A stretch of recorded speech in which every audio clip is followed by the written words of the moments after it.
Hello, everybody. My name is Jessica Green, and I am the Artistic Director of the Houston Cinema Arts Festival. So welcome to the virtual live conversation for A Question of Choices. We have an amazing group of speakers joining us.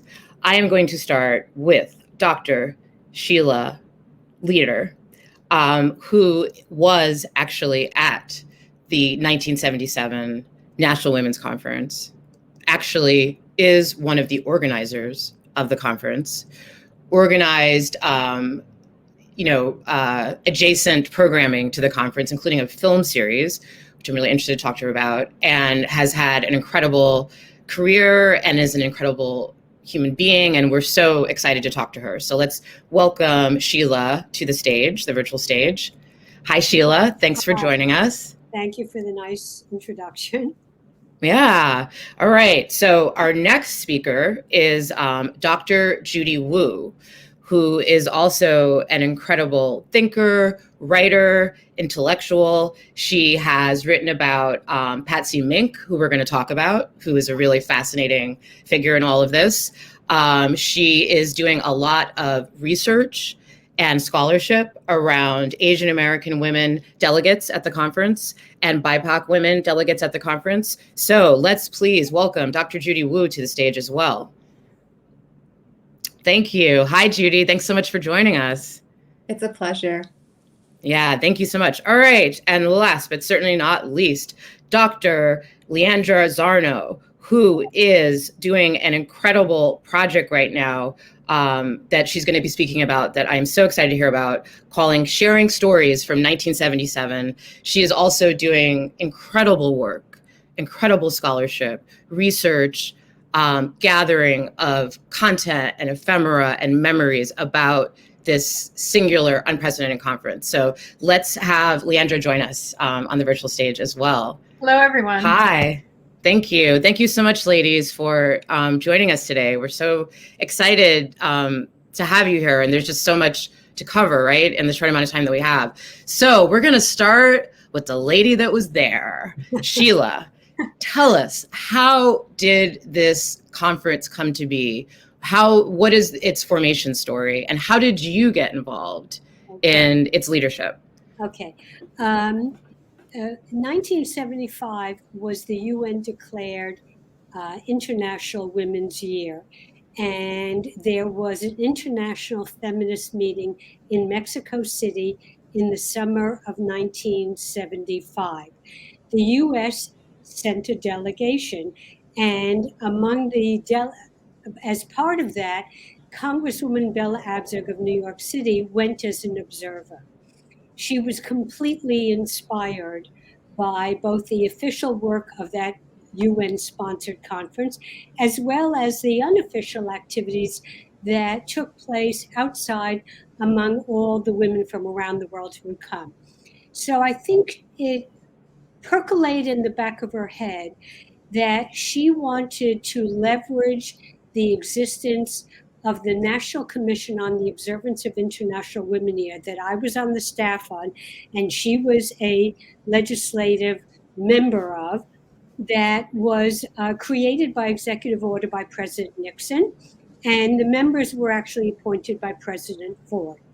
So while the first commission was busy preparing an official report to the President and Congress on what were the current obstacles to full equality of opportunity for women in America in all manifestations, she had the idea of submitting a proposed bill to Congress that Patsy Mink, among others, co-sponsored, to extend the life of the commission beyond its specified lifespan for the purpose of convening public meetings for women and men in every single state and territory to debate the issues, vote on proposed solutions, elect delegates, culminating in the first National Congress of Women, which was the 1977 Houston Conference.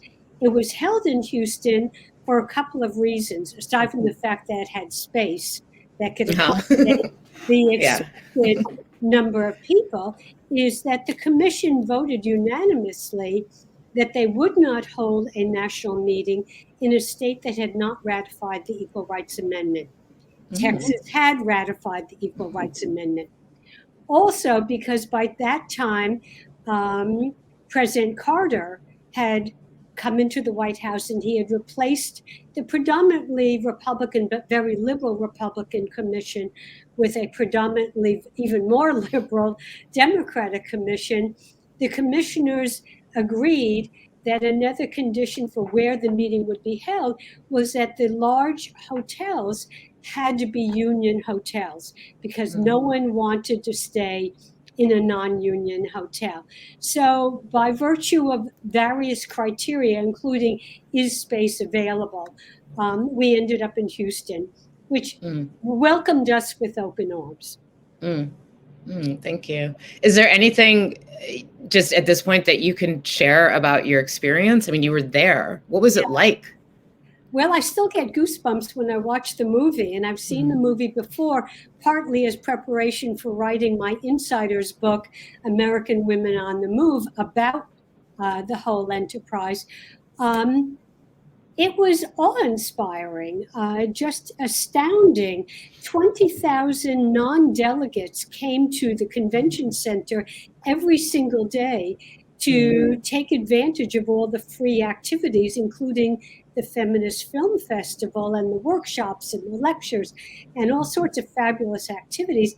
And then there was the official business with the first ladies on the stage, and it was just awe-inspiring. And many of the 1,500 national reporters, including Tom Brokaw, who came to cover this event, some of the kind of anti-feminist conservative reporters came hoping to be able to report on a cat fight.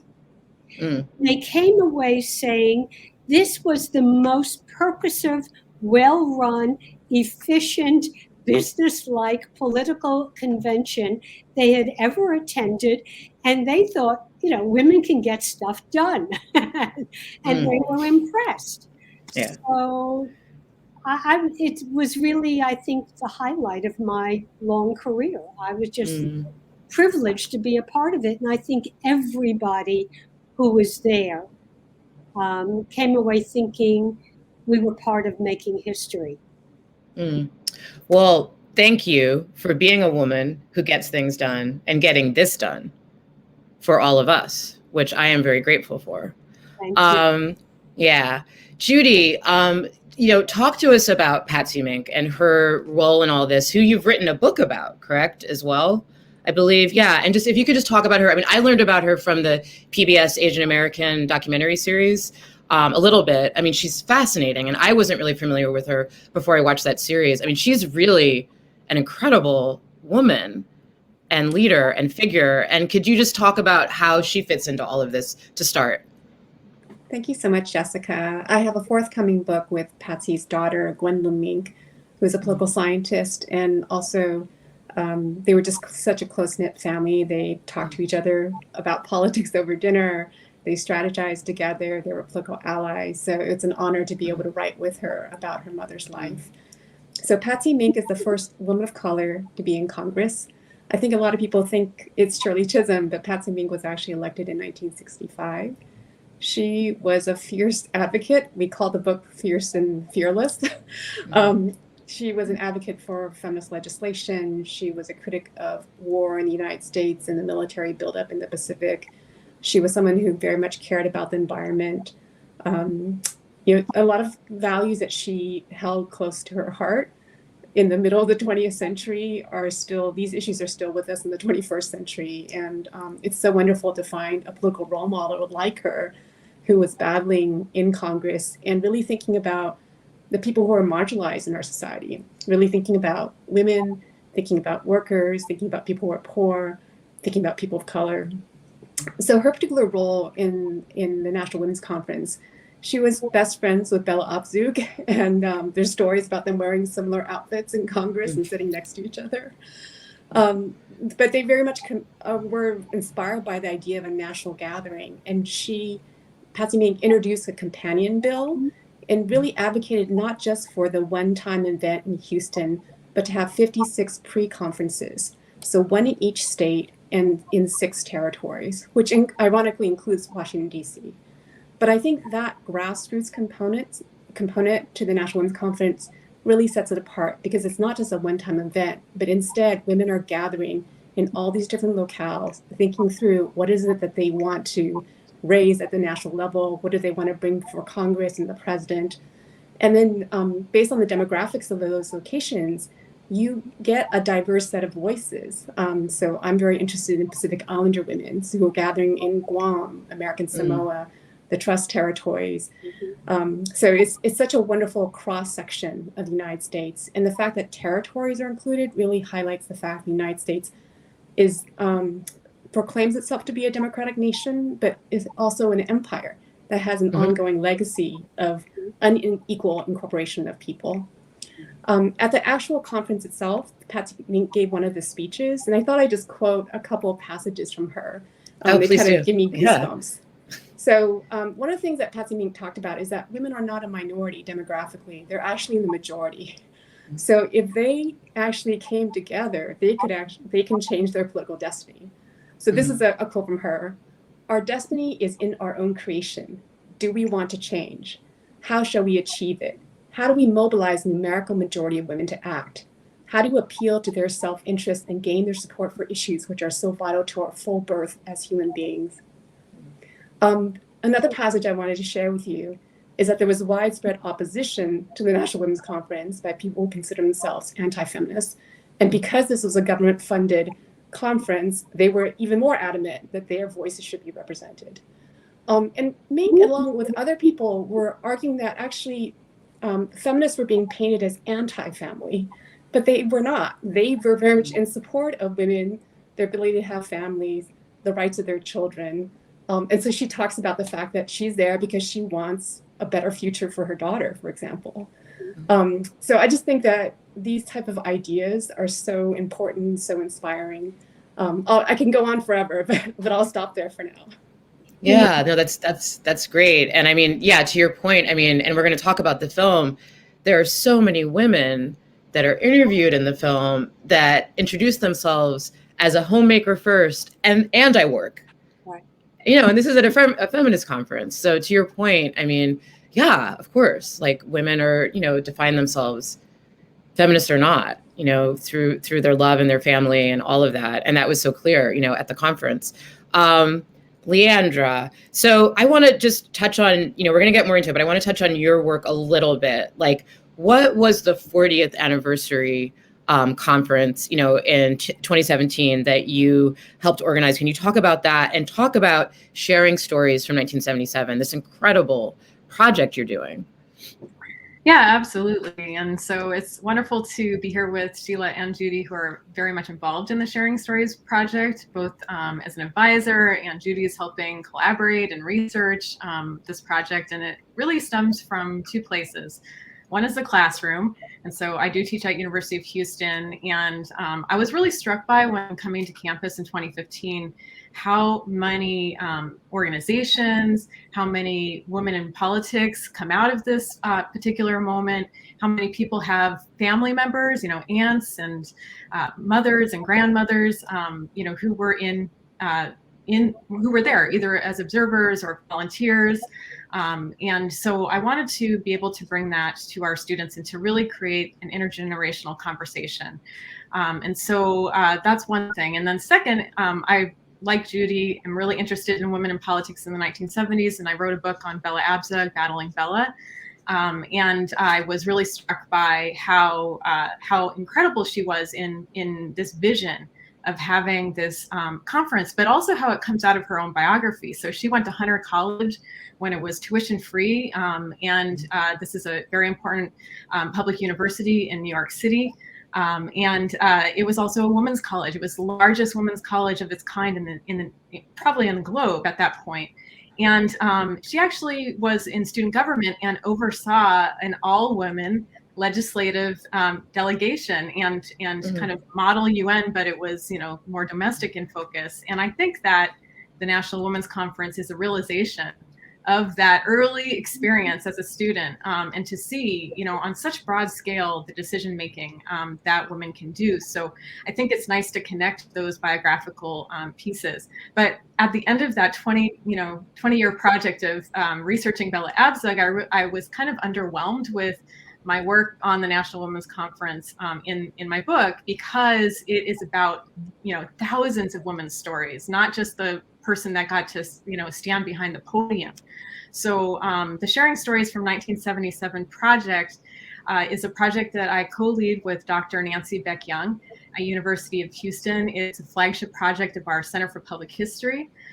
We recently launched a website, and everyone can go to sharingstories1977.uh.edu and check out the first homepage that has an interactive map that was created by students, where you can actually look at some of the archival material that is presented in Question of Choices, and play with it. And then also, actually, in the next couple of days, we're going to debut a new page on this website. That's Why NWC Matters. So if you're watching Question of Choices and want to learn more about the history, we'll have like the first student essays up there, a timeline, sights and sounds from interviews that were actually taken on site.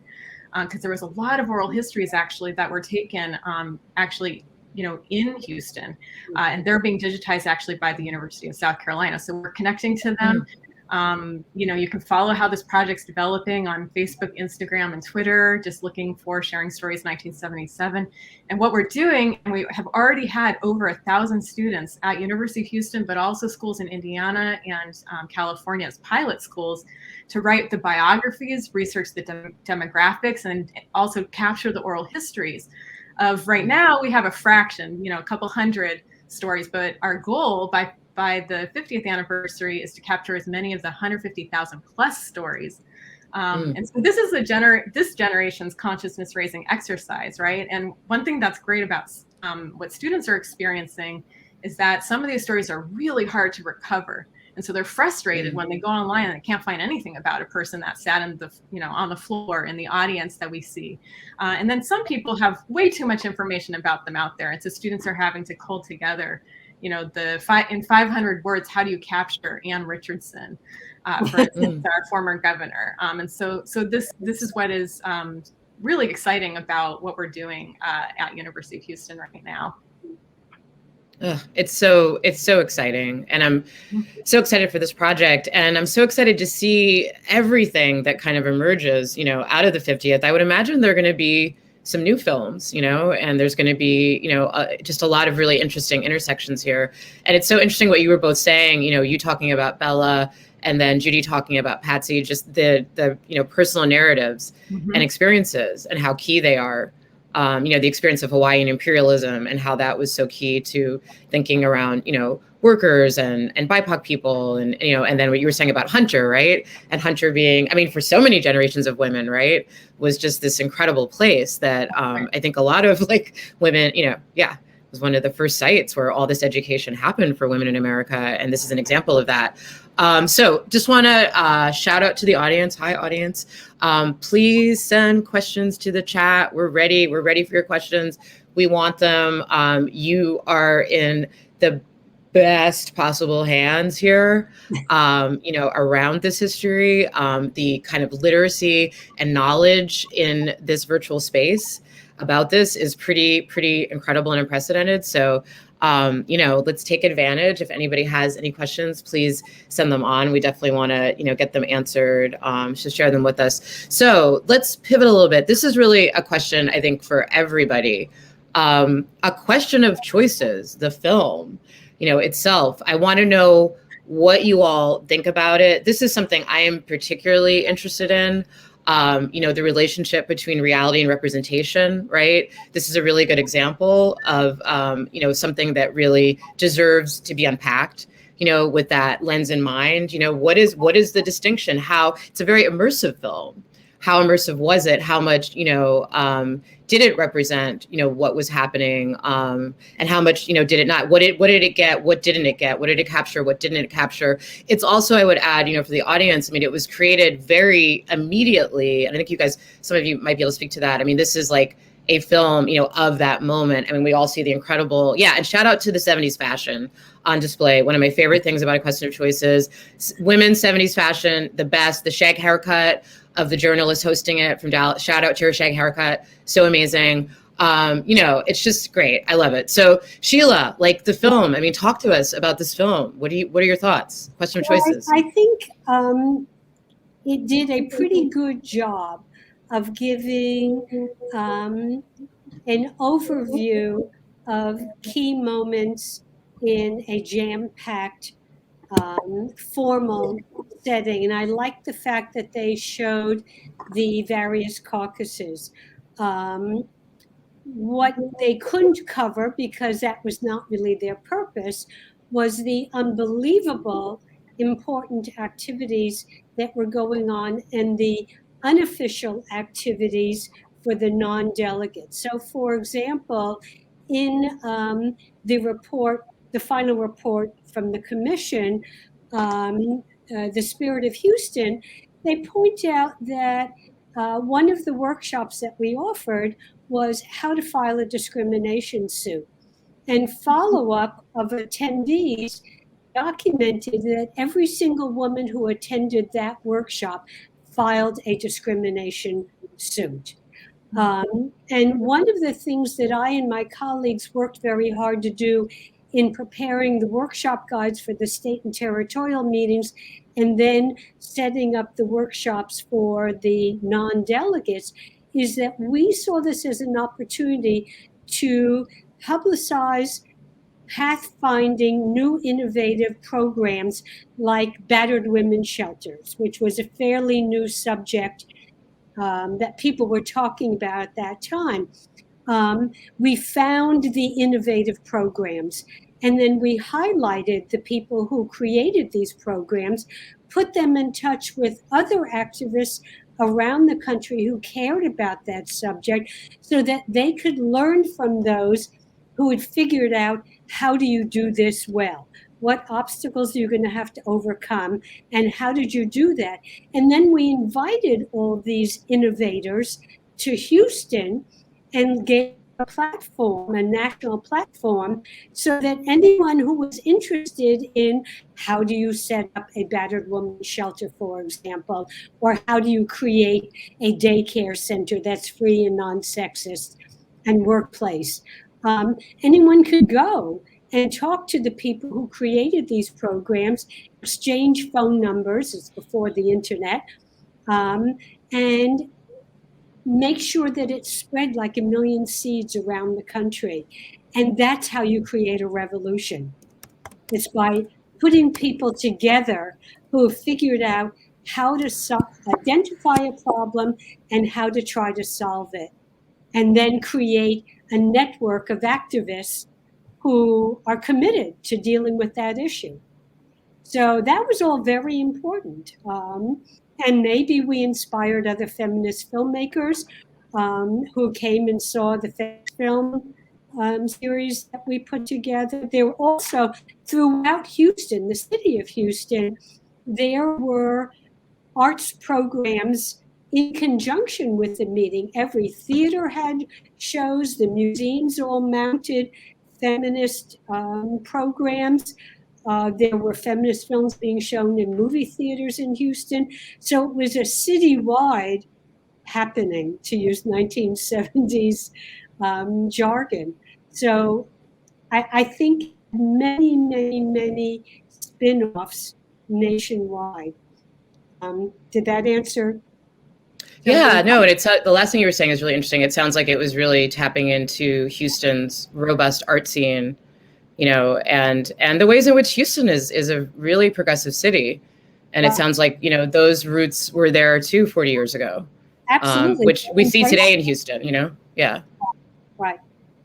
Yeah, totally. All right, I'm gonna ask this. Yeah, let's go to this question. So Florette has this question, such an interesting film. In many ways, nothing has changed. In Texas in particular, we have moved backwards in some ways, sadly. What are your personal concerns at this moment for women? I think anybody can jump in there, but maybe Leandra or Judy, since Sheila answered the last question, one of you guys could jump in, or both of you. Yeah. Yeah, absolutely. I mean, I think one of the reasons that students are responding so immensely recently to the National Women's Conference is because they need to be buoyed by the spirit of Houston, as the report actually was called.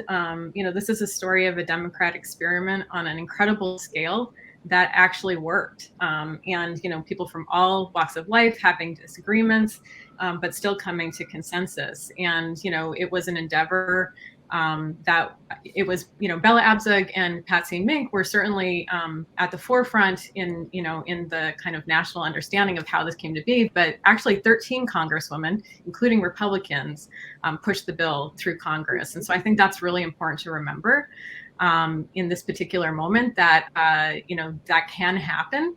The other thing I think is important to think about is this conference has kind of been cast, particularly in Mrs. America, the Hulu FX series, as an ERA conference. And certainly that was one of, the huge points, but there were 25 issue planks. And then the 26th plank that didn't pass was to essentially have a gender policy council in the White House, and Biden just made that happen.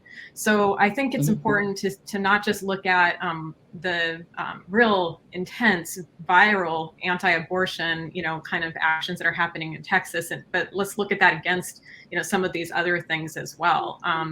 In terms of the Equal Rights Amendment, we do now have all of the states that are necessary. It just really requires ultimately, shifting our focus in Congress to allow for an exception to the 1982 endpoint.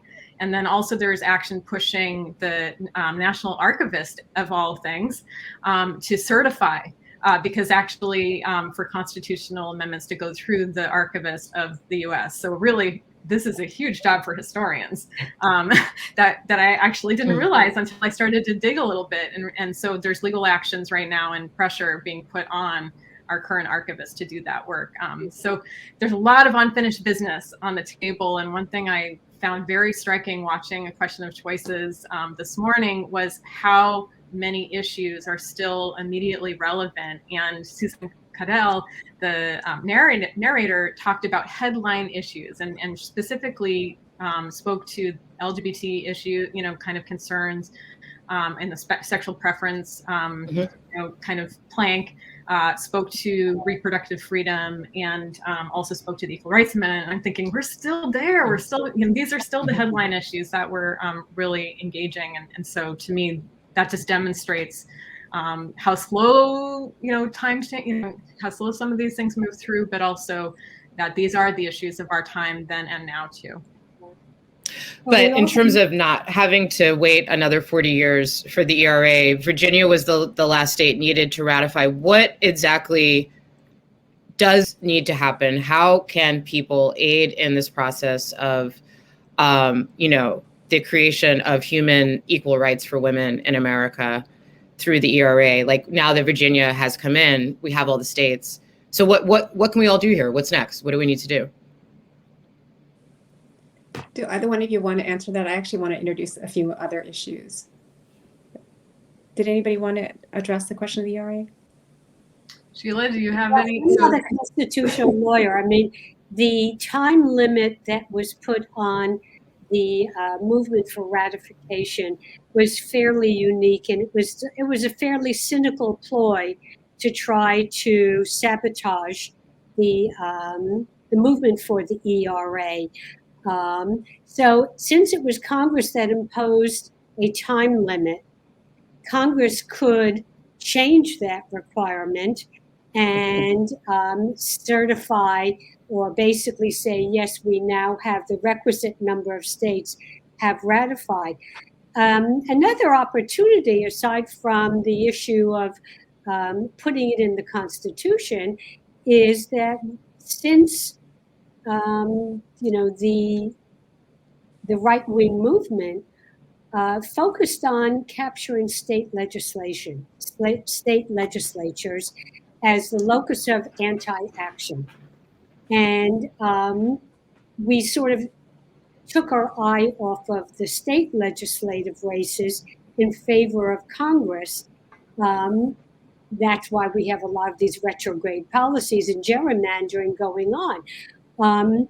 But for example, New York State and many other states have ERA provisions in their state constitution. So if you are a member, if you live in a fairly progressive state that has not yet added an ERA provision to your state constitution, advocates could certainly focus in on us trying to get their own state legislature to do what needs to be done to make sure that at least the women in that state have equal protection under state law. Okay, thank you so much. So that's really helpful. I want to pivot to Judy. We're going to answer that question, but Judy, you said you wanted to focus in on a couple of other things. And thank you, Sheila. That was great and really good directives for people to think about.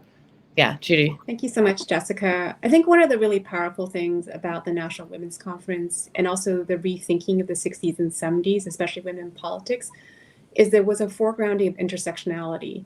That's a term that comes in the late 80s and 90s, but the people who are advocating for political change are trying to think about women of color, poor people, working class folks, and that comes to the foreground with the National Women's Conference. I just got the goosebumps watching like Coretta Scott King and Mariko T, Billy Masters, right? These women who are coming from Asian American, Native American, Chicano Latina, and then African American backgrounds coming together and declare themselves as a collective, that they had unique interests and issues that had to be addressed because they're in unique communities, but that they were going to come together and form a collective voice.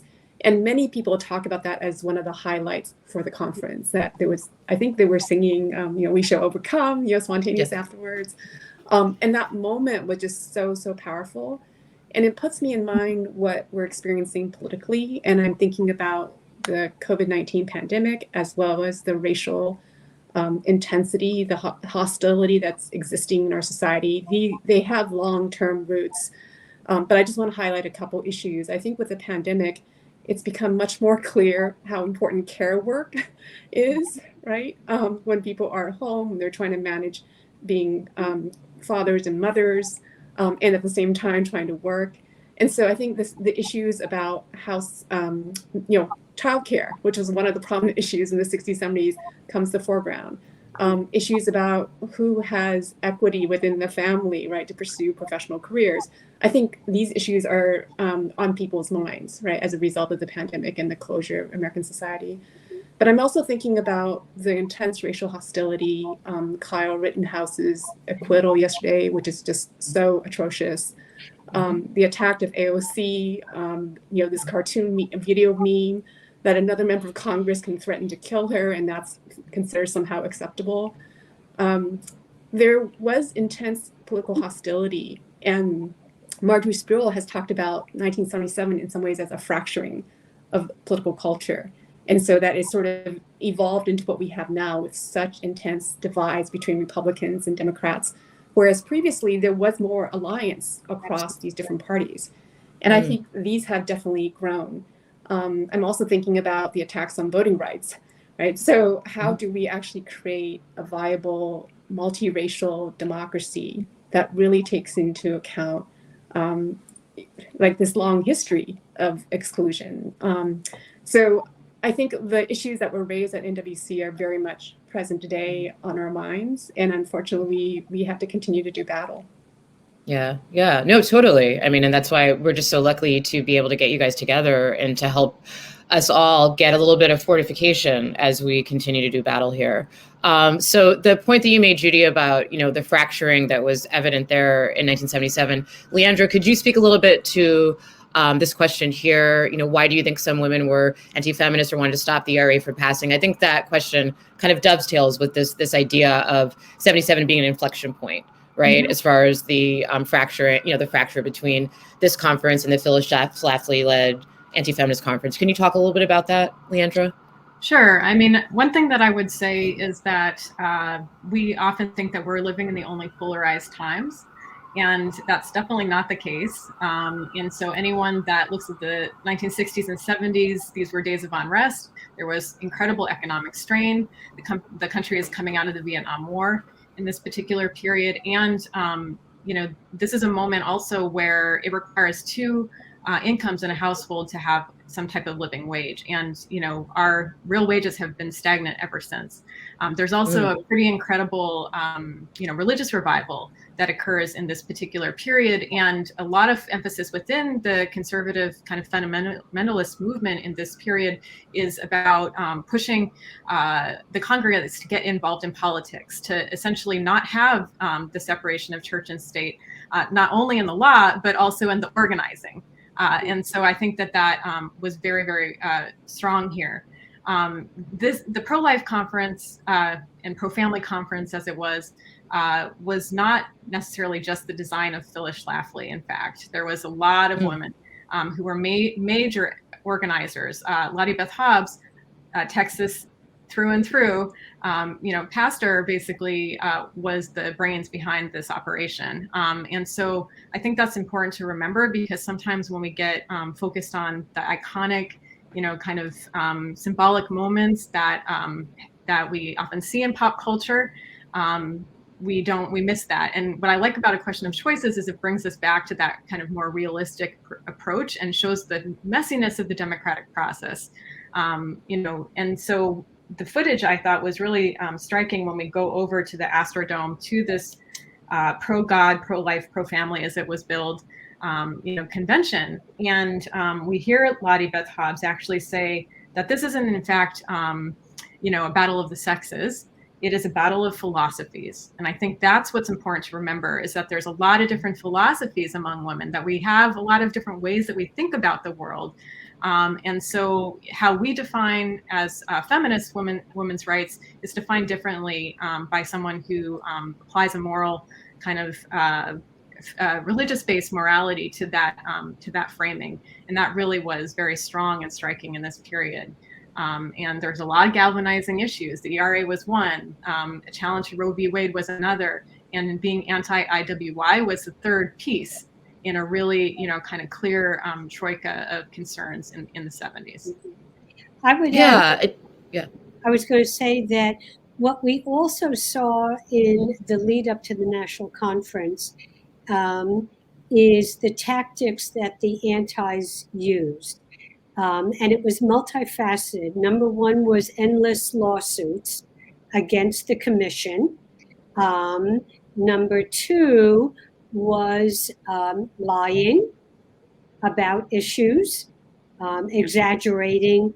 For example, you heard, well, if the ERA is adopted, then we're going to have unisex toilets and blah, blah, blah. All the things that have actually come to pass without the ERA.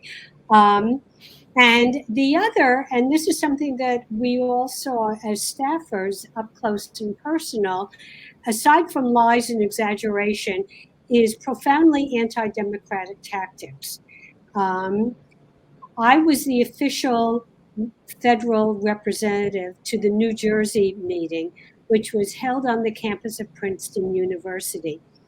The antis came as an organized group, and they all had whistles, which they blew continuously to try to prevent debate from happening, because they knew they were in the minority and they didn't want to engage in any kind of discussion about facts and policy options and then have a democratic vote.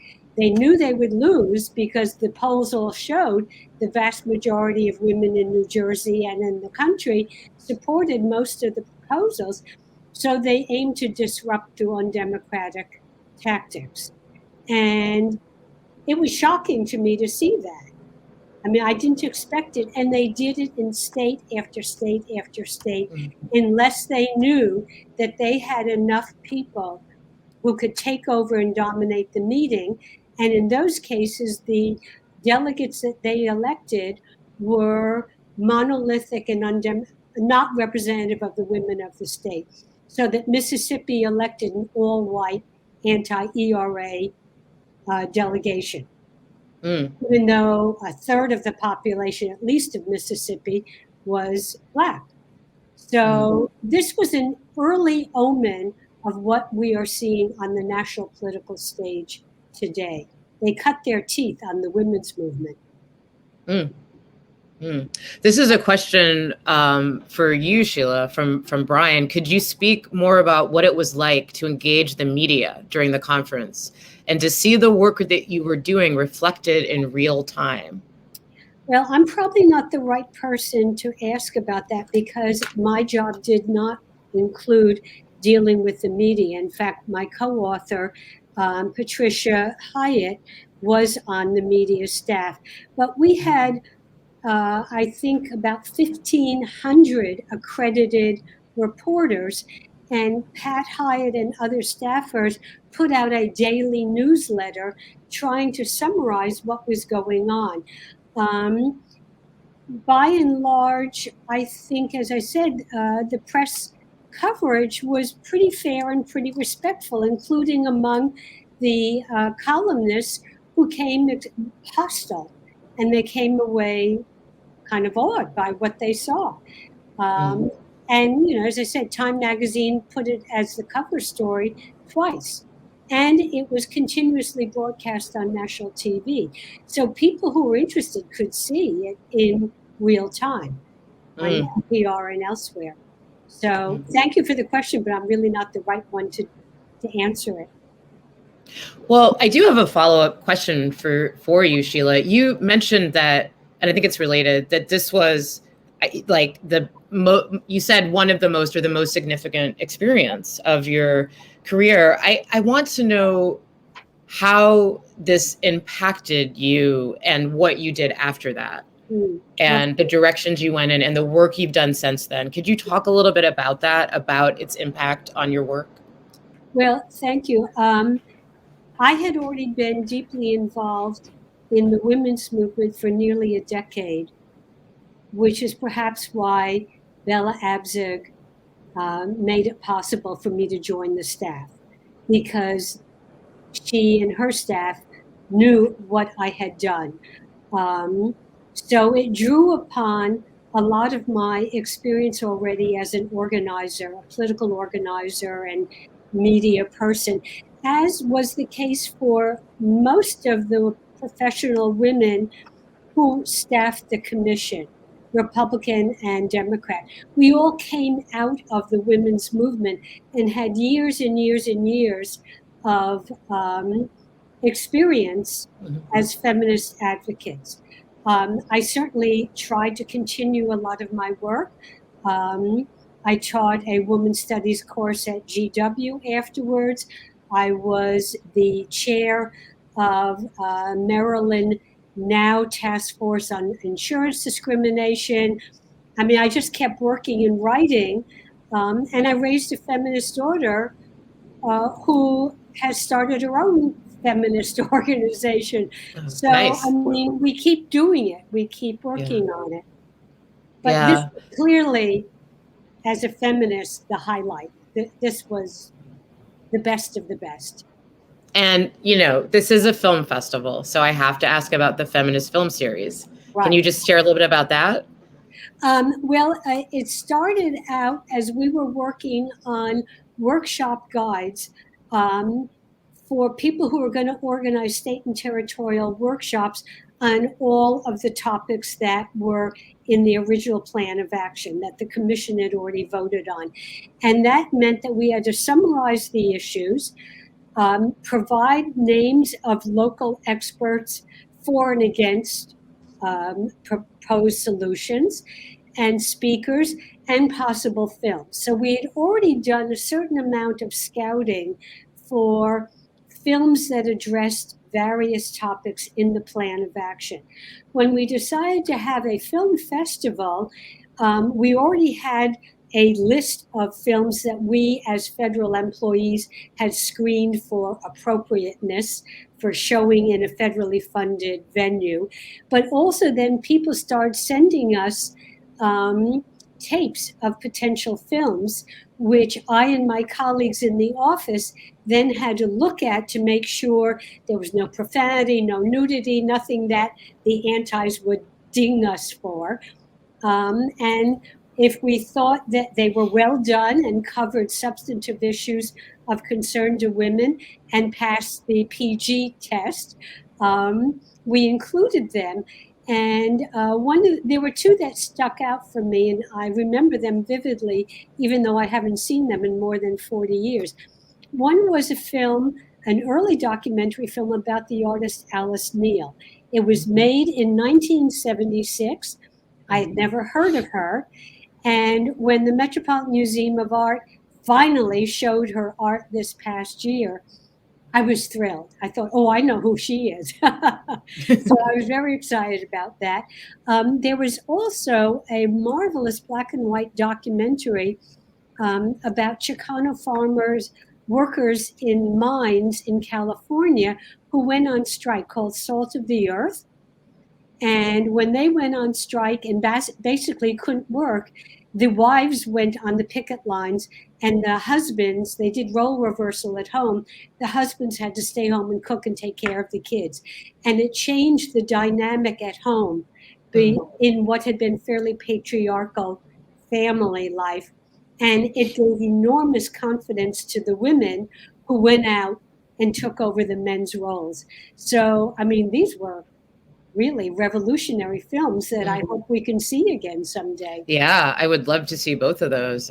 Yeah, they sound incredible. And, Judy, in terms of, your work and your research, what do we know? What do we understand about the experience of Asian American women, Asian women, BIPOC women at the conference? And how did those experiences, speak to intersexuality? And then how did they not? How, what kind of problems were there, if any, that speak to problems, we're dealing with today in terms of, we've talked about, there's so many legacies, right? At this concept, we're still dealing with so many, kind of problems and legacies. Could you speak a little bit about this? Sure. I think for one thing, for some of the gatherings that occurred before Houston, it was maybe the first time there was a women's conference in that locale. So I think in a number of the Pacific Islands, that was the first time they had a women's conference in Guam.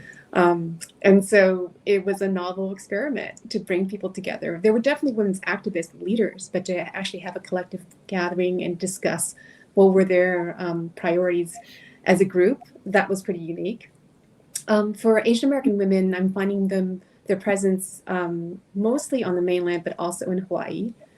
A number of them were concerned about the growing immigrant population, refugee populations, so thinking about bilingual access to healthcare, to job training, issues of equity along those lines. A number of them were also very concerned about Asian women who married men in the U.S. military and the ways in which they're rendered vulnerable economically, emotionally, and sometimes suffering domestic abuse as well. So it's wonderful the issues are horrific, but it's wonderful to hear these voices and issues articulated and expressed. And then before they came to Houston, some of these women started connecting with each other.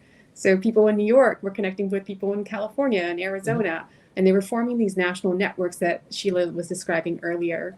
And what I find really fascinating is that after 1977, there were actually additional conferences that were held for Asian American and Pacific American women that were held in 1980, and it replicated the structure of the National Women's Conference. There were regional conferences before the national conference. So I think that model of political organizing went beyond 1977. If I may be able to add on just for a moment, one thing that we haven't brought into the conversation yet is that actually there was a diversity requirement written into the law that assured that this would be the most diverse gathering, and still is the most diverse gathering that was sponsored by the U.S. government. So I think that's really important to remember, but also that women of color required that the government would make good on that piece of it, and demanded proportional representation at the conference. And so just one example from our own backyard, prior to the National Women's Conference, there was a gathering of Chicana women at the YWCA in Magnolia Park. It was La Conferencia de Mujeres por la Raza. It was an extremely important moment of coalescence in the Chicana movement. And also because in the Texas State meeting, some of the, more, I guess, official and white women who were running the meetings were, not moving as quickly on this diversity issue.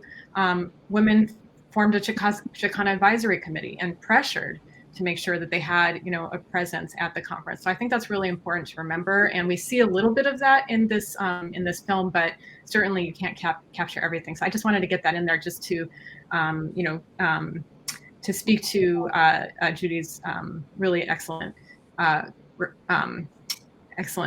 point there. Actually, I really appreciate that, Leandra, that this was envisioned by the creators, like people like Bella Abzug and Patsy Mink. They wanted to make sure that there was as diverse representation as possible. And women of color constitute about a third of all the overall delegates. And they definitely organized amongst themselves to be present. They were not waiting to be invited. They were inviting themselves to the table. Thank you. Thank you so much, Judy and Leandra. Judy, could you answer this question from the chat? Could you speak to about how the internationalism spurred by the anti-war movement related to and impacted discussions at the conference? Yeah, there's a personal connection, actually, because I did a previous work on the anti-war movement against the U.S. war in Vietnam. And I'm finding the same activists who are active in the 60s and 70s being there in the late 70s. And sometimes it's their daughters who are there. So I just love the fact that it's not just a sort of a movement that ended, that was in the past, but these activists continue on. And I definitely find that in terms of the biographical research for the delegates who were at Houston, they're very similar to Sheila. They've had a lifetime of activism. It is so inspiring to meet people who are in their 60s, 70s, 80s, some of them in the 90s, who've had this long career in battling for social justice. There were also, Leandra, maybe you can help me, and Sheila, you can help me as well, but there was actually an internationalism plank, right? There was a peace plank. And so there was explicit discussion, especially given the connection with the United Nations, about what should be the role of the United States in these global politics, in terms of nuclear politics, in terms of global warfare, but also very specifically women's roles within those conversations and debates. Right. Thank you. Sheila, did you want to add something? Or? Well, I was just going to say there was, in fact, a plank called International Affairs. It's got a fairly long list of wants in it. And I think it was adopted without amendment. But for sure, it was stressing that women should play a role in the formation of foreign policy. Women should be more visible and hold leadership within the State Department and in international delegations, that women's perspective should inform our international policy goals and international meetings. Now, if you think about the fact we've had 2 women secretaries of state, a Republican and a Democrat, no, three, excuse me, Condoleezza Rice, Madeleine Albright, and Hillary Clinton. So we've had 3. So yeah, a lot's changed. So yeah. And a lot of the women activists came out of internationalist political movements, including Phyllis Schlafly, because her first political activism was anti-communism. It was the Cardinal Minzensky fight to try to pressure communist countries behind the Iron Curtain to allow freedom of religion, namely the Catholic Church, in places like Poland. That was her eye teeth training in politics. Right. An earlier fracture, if you will. Yeah. Fractures and counterfractures. So yeah. Well, I think we're going to wrap things up. I'm going to start with Leandra. Legacy of the 1977 National Women's Conference, closing thoughts, and then I'm just going to ask, also Sheila and Judy to just share any final thoughts about the legacy of the conference and just final thoughts generally. So let's start with Leandra. Thank you, Jessica, and thanks so much for having us to this great conference. Oh, thanks for being here.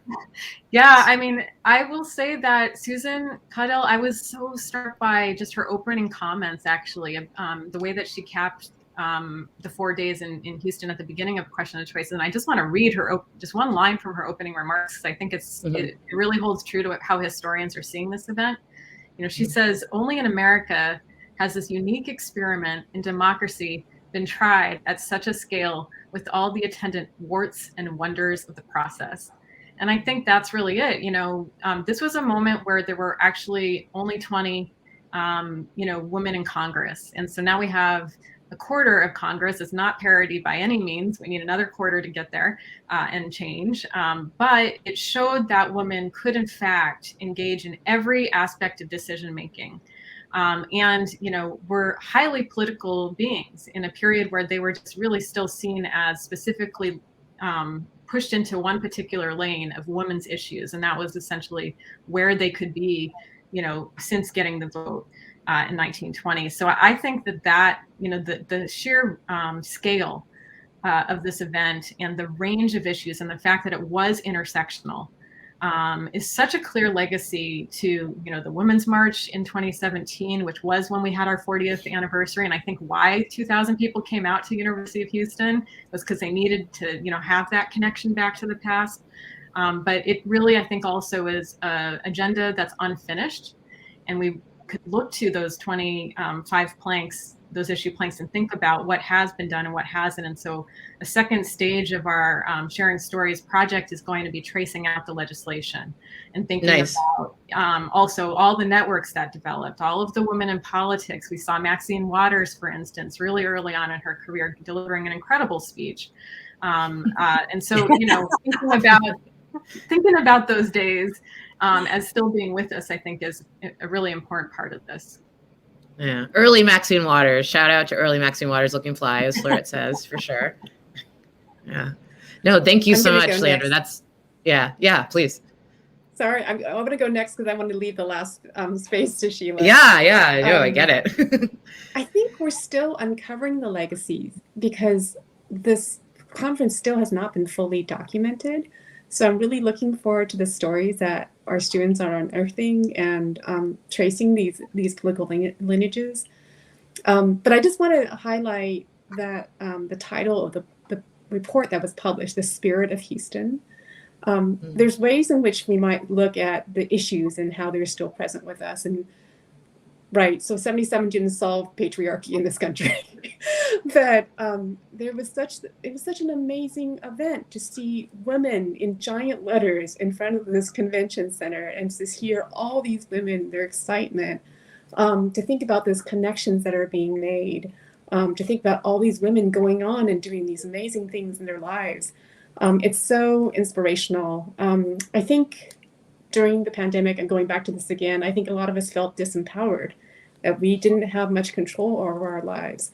So it was incredibly inspiring to think about these, excuse my language, badasses, feminist badasses, who are kind of taking on, using different tools, being creative, being politically savvy, and trying to figure out how do you push forward. And I just want to share something from Maya Angelou, African-American writer who was also on the NIWY National Commission. And she wrote an inaugural poem to begin the conference. So she says, "We promise to accept nothing less than justice for every woman. We promise to develop courage that we may learn from our colleagues and patience that we may attack our opponent. Because we are women, we make these promises." It's beautiful. Thank you. Last word, Sheila. Take us home. Oh, goodness. Even though I'm disheartened that we are having to fight once again to protect rights that I and other women of my generation fought so hard to get, and which younger generations of women took for granted and said things like, "I'm not a feminist, but." I think it's important to know how far opportunities for women, all women, have broadened since the 60s and 70s. When I tell people about some of the stuff women my age dealt with, they don't believe it. because it's hard to imagine a world in which blatant sex discrimination, you can't do this because you're a woman, no, we will not lend you money because you're a woman, et cetera, et cetera. And there were no women OB-GYNs and no women lawyers and on and on and on. The world changed because of the consensus that the women's movement forged, that it was time to change towards equity. And I hope we are not going to go backwards. You always have to keep fighting vigilantly to protect the gains you've gotten. So thank you to the younger historians who are keeping the story alive. I'm so grateful to you. Oh, well, that is so amazing, Sheila. Thank you. That's such amazing words of wisdom to end on. Doctors, thank you so much for everything. And audience, thank you so much. And onward and upward. Thank you, doctors, so much. So grateful. This was so amazing. Thank you so much. Thank you, audience. Have a good Saturday, everybody. Bye. Bye. Thank you. Thank you so much, Jessica. Bye. Thank you.